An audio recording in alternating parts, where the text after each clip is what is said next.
आपल्या लाडक्या बाप्पाचं आगमन होणार म्हटलं की एक वेगळाच उत्साह प्रत्येकाच्या चेहऱ्यावर पाहायला मिळतो. वातावरणातही एक वेगळंच चैतन्य निर्माण होतं. लहानांपासून मोठ्यांपर्यंत प्रत्येकाची लगबग सुरू असते लाडक्या बाप्पाच्या आगमनाच्या तयारीसाठी. सध्या बापट कॅम्पमध्येही हजारो हात आपल्या लाडक्या बाप्पाच्या मनमोहक सुरेख अशा मूर्ती घडवण्यासाठी 16 ते 18 तास झटताना दिसतात. आपल्या कुटुंबियांच्या मदतीने बाप्पांच्या हजारो लहान मोठ्या आकाराच्या मूर्त्या आकार घेत आहेत. ज्या मूर्त्या तयार झाल्या आहेत त्या मूर्त्यांना शेवटच्या टप्प्यातील रंग देण्याचं काम सुरू आहे. एकीकडे बाप्पाचे आगमन काही दिवसातच होणार म्हणून तयारीसाठी सर्व भक्तगण सज्ज झाले आहेत, तर दुसरीकडे बाप्पाची मूर्ती लवकरात लवकर पूर्ण व्हावी यासाठी भक्तिभावाने ती मूर्ती घडवण्यात कुंभार वर्ग व्यस्त आहे. कोल्हापूरकरातील कारागिरांनी घडवलेल्या गणेश मूर्ती संपूर्ण महाराष्ट्रासह म्हैसूर, हैदराबाद, यमकर मंडी, सुरत, जहिराबाद,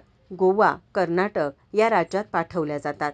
या भागांमध्ये कोल्हापुरात तयार केलेल्या गणेश मूर्तींना विशेषतः मोठ्या प्रमाणात मागणी आहे. कारण कोल्हापुरात घडवलेल्या मूर्ती या सुरेख नक्षीकाम, विविध रंगांनी व वेगवेगळ्या स्वरूपात साकारलेल्या असतात.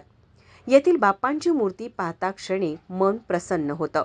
बाप्पाच्या आगमनासाठीच काहीच दिवस शिल्लक राहिले असल्यामुळे बापट कॅम्पमध्ये एखादी सुगी सुरू असल्यासारखी लगबग सुरू असलेली पाहायला मिळते. माझा महाराष्ट्र न्यूजसाठी कॅमेरामन नाज अत्तारसह अमृता पुगले, कोल्हापूर. बाळ, फ्रीजमधून श्रीखंड काढ ना. आम्ही पूर्वी घरीच बनवायचो श्रीखंड. त्याची चवच वेगळी होती. आता काय सगळं रेडीमेड. आजी, हे श्रीखंड खाऊन बघ. आज तुझ्या आईनं घरीच बनवलं की काय? हे आहे गोकुळचं श्रीखंड. अगदी जिभेवर रेंगाळणार. जिभेवरच नाही तर मनावरही रेंगाळणार. गोकुळ श्रीखंड, मनावर रेंगाळणार.